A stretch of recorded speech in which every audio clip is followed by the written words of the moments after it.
కీలకమైనటువంటి పరిణామాలు అంతర్జాతీయంగా చోటు చేసుకున్న ఇవన్నీ ఫ్యూచర్‌లో వరల్డ్ వార్ దిశగా వెళ్తున్నాయి అన్నటువంటి అంశాల్లో ఇప్పుడు తాజాగా పాకిస్తాన్, సౌదీ అరేబియా సంబంధాలు కూడా తాజా ఒప్పందాలు కూడా పాత్ర వహిస్తాయంటూ పార్థసారథి పొట్లూరు గారికి సంబంధించినటువంటి ఒక కథనం చూద్దాం.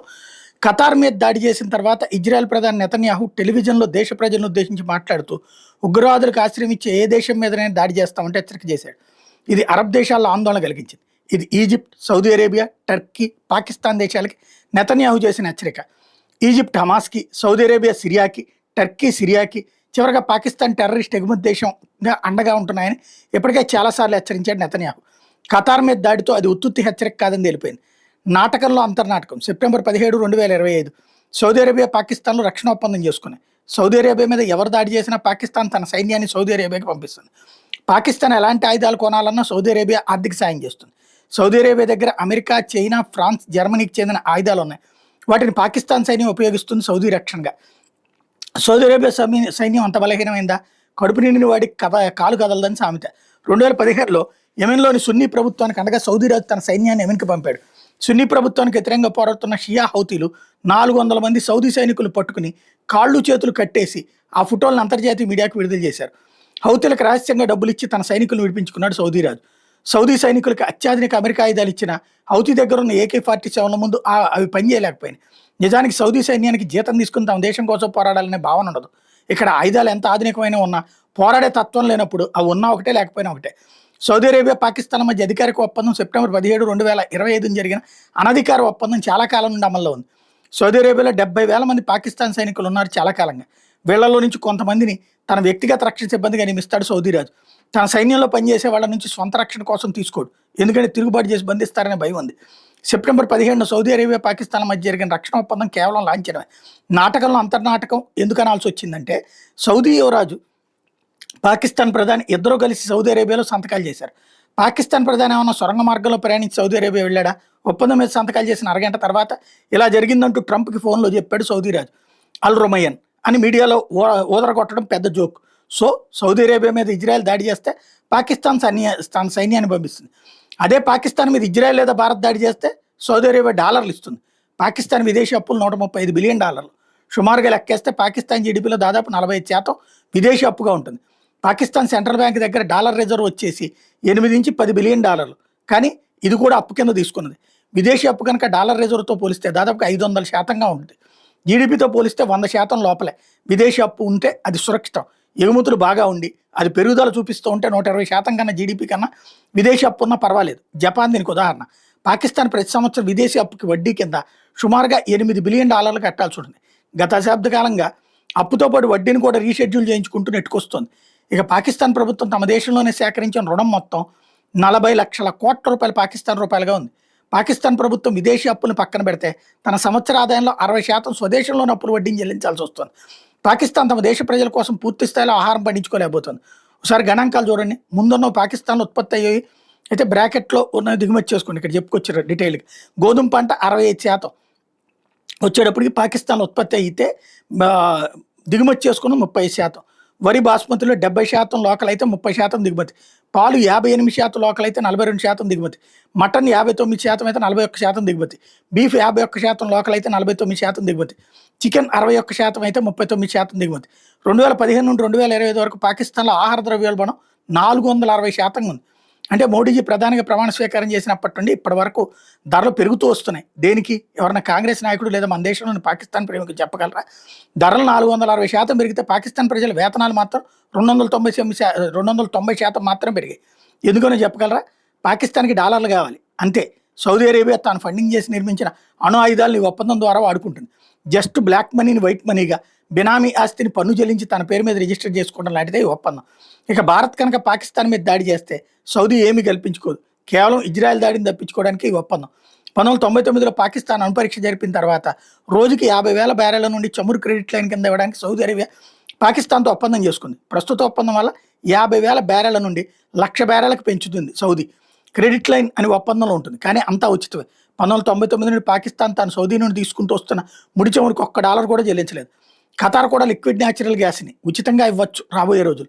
సౌదీ ఖతార్లు ఉచితంగా ఇచ్చినా ఇంకో 40% ముడి చమురుని దిగుమతి చేసుకోవాలి. కాకపోతే ఆయిల్ పూల్ ఖాతాలో ముడి చమురు కోసం ఖర్చు చేసే డాలర్లు కొంచెం తగ్గుతాయి. సౌదీ ఖతార్లు ఇచ్చే ఉచిత ఇంధనం తాలూకు ప్రభావం పాకిస్తాన్ ప్రజలకు దక్కుతుంది అనుకుంటే పొరపాటే. వరల్డ్ బ్యాంక్ ఐఎంఎఫ్లు ఇచ్చిన రుణాలు వాటి షరతులతో ఇంధనం ధరలు పెంచుకుంటూ పోవాలి ప్రతి సంవత్సరం ద్రవ్యోల్బణానికి తగ్గట్టుగా. ఆపరేషన్ సింధూర్లో భాగంగా భారత్ ధ్వంసం చేసిన 11 ఎయిర్ బేసుల్ని పునర్నిర్మించడానికి పాకిస్తాన్ గ్లోబల్ టెండర్లకు పిలిచింది. అంతర్జాతీయ సంస్థలు పాకిస్తాన్ ఆర్థిక పరిస్థితి చూసి పెద్దగా స్పందించలేదు. ఇప్పుడు సౌదీ అరేబియాని హామీగా పెట్టి పేమెంట్స్ ఇస్తుంది పాకిస్తాన్. కొన్ని మీడియా సంస్థలు సౌదీ పాకిస్తాన్ మధ్య రక్షణ ఒప్పందం భారత్కి షాక్ ఇచ్చిందంటూ హెడ్లైన్స్ లోని కథనాలు వండివార్చాయి. కానీ అప్పులు, ఆస్తులు, వడ్డీల గణాంకాల గురించి చెప్పలేదు పెయిడ్ మీడియా. అసీం మునీర్కి ఛార్జ్ ఇచ్చి రిటైర్ అయిన పాకిస్తాన్ మాజీ chief of army Bajwa $200 million America, Britain బ్యాంకులో ఉన్నాయి. ప్రస్తుత ఫెయిల్డ్ ఆఫ్ ఆర్మీ అసీం మునీర్కి $100 మిలియన్ అమెరికా, బ్రిటన్ బ్యాంకులో ఉన్నాయి. 2029 కల్లా పాకిస్తాన్ 4 ముక్కలు అవుతుందని అసీం మునీర్కి తెలుసు కాబట్టి అమెరికా, బ్రిటన్లో డబ్బులు దాచుకుంటున్నాడు. అరబ్ దేశాలు భారత్కి ఇంధన సరఫరా ఆపేస్తాయి. ఎన్నాళ్ళు ఇలాంటి భ్రమల్లో ఉంటారు? 2030 కల్లా హైడ్రోకార్బన్ నుండి విద్యుత్, హైడ్రోజన్ల వైపు వెళ్లే మార్కెట్ 20% ఉండొచ్చని అంచనా. 20% ముడి చమురు అమ్మకాల మీద కోత పడుతుంది. 20% తగ్గడం అంటే మామూలు విషయం కాదు. గల్ఫ్ దేశాలు జాతకాలు మార్చే శక్తి 20% అమ్మకాలు పడిపోవడానికి ఉంటుంది. గట్టిగా మరో 5 ఏళ్లలో అండమాన్లో ఉన్న ముడి చమురు వెలికితీస్తే మనం ఎవరి మీద ఆధారపడాల్సిన అవసరం ఉండదు. ట్రంప్ పాకిస్తాన్లో ముడి చమురుని వెలికితీస్తాను అన్న మాట గుర్తుందా? ఇదిగో పాకిస్తాన్, సౌదీ అరేబియా, చైనా వైపు వెళ్లకుండా ఆపడానికే ఓ బిస్కెట్ వేశాడు. ఇప్పుడు అదే మాటను మళ్ళీ అనమనండి. సౌదీ అరేబియా పరోక్షంగా చైనా పంచం చేరినట్టే అమెరికాను నమ్ముకోకుండా. ఈరోజు సౌదీ అరేబియా విదేశాంగ మంత్రి టెహ్రాన్ వెళ్ళి అలీ ఖోమేనీని కలిసి చర్చలు జరిపొచ్చాడు. సో దశాబ్దాలుగా సౌదీ అరేబియా, ఇరాన్ల మధ్య ఉన్న వైరాన్ని పక్కన పెట్టి ఒక్కటయ్యాయి. 2 సంఘటనలు జియో పాలిటిక్స్ ముఖ చిత్రాన్ని మార్చేశాయి. ఇజ్రాయెల్ ఖతార్ మీద దాడి చేయడం ఒకటైతే, ఖతార్లోని అమెరికన్ ఎయిర్ బేస్లో ఉన్న రాడార్లను స్విచ్ ఆఫ్ చేయడం, బోనస్గా ఇజ్రాయెల్ ఫైటర్ జెట్స్కి ఆకాశంలో ఇంధనం నింపడానికి వాడిన బోయింగ్ 707 ఫ్యూయల్ ట్యాంకర్ బ్రిటన్ది. పాలస్తీనాని ఒక దేశంగా గుర్తిస్తున్నామని బ్రిటన్, ఫ్రాన్స్, జర్మనీ బహిరంగంగా ప్రకటించాయి. మరి ఖతార్ మీద దాడి చేయడానికి ఇజ్రాయెల్ ఫైటర్ జెట్స్కి ఇంధనం సరఫరా చేయడం దేనికి? 40J-10CE ఫైటర్ జెట్స్ని చైనా ఇరాన్కి పంపించింది. కోర్స్ చైనా పాకిస్తాన్కి ఇచ్చినవి కావు, ఇవి ఒరిజినల్. సో ఒక్క దెబ్బతో ఆట మారిపోయింది. ఇరాన్ పని అయిపోలేదు. రహస్యంగా అణువార్ హెడ్స్ను తయారు చేసే పనిలో ఉంది. ఒక్క నెలగడువు ఇస్తే చాలు. ఇరాన్ మీద దాడి చేయడం అంత సులువు కాదు అమెరికాకైనా, ఇజ్రాయెల్కైనా. బహుశా ఇరాన్ రహస్య అణు కార్యక్రమం గురించి జిన్పింగ్ సౌదీ ప్రిన్స్ MBSకి చెప్పి కొమీనియన్స్ కలవమని సలహా ఇచ్చి ఉండొచ్చు. అమెరికా వ్యతిరేక కూటమిలో 57 ముస్లిం దేశాలతో పాటు ఆఫ్రికా దేశాలు, లాటిన్ అమెరికన్ దేశాలు చేరిపోయినట్టే.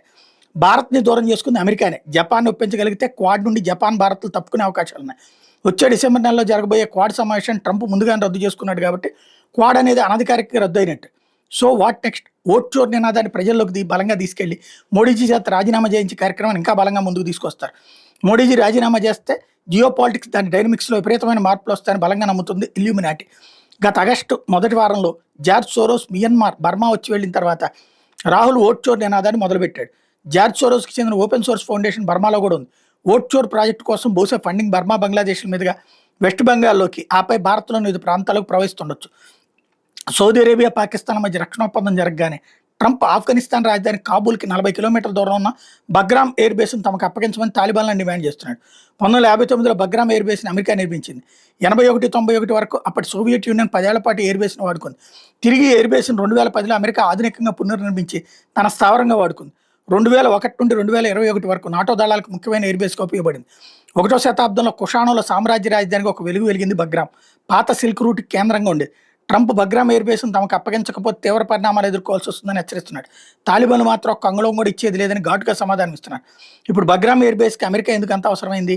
బగ్రామ్ ఎయిర్ బేస్లో ఉన్న రన్వేని 3.6 కిలోమీటర్ల పొడవుతో నిర్మించింది అమెరికా 2010లో. ఈ రన్వే మీద మిలిటరీకి చెందిన హెవీ ట్రాన్స్పోర్ట్ విమానాలు దిగడానికి వీలవుతుంది. మన పాకిస్తాన్ తన అణువారి హెడ్లను రహస్యంగా సముద్ర మార్గంలో సౌదీ అరేబియాకి తరలించింది.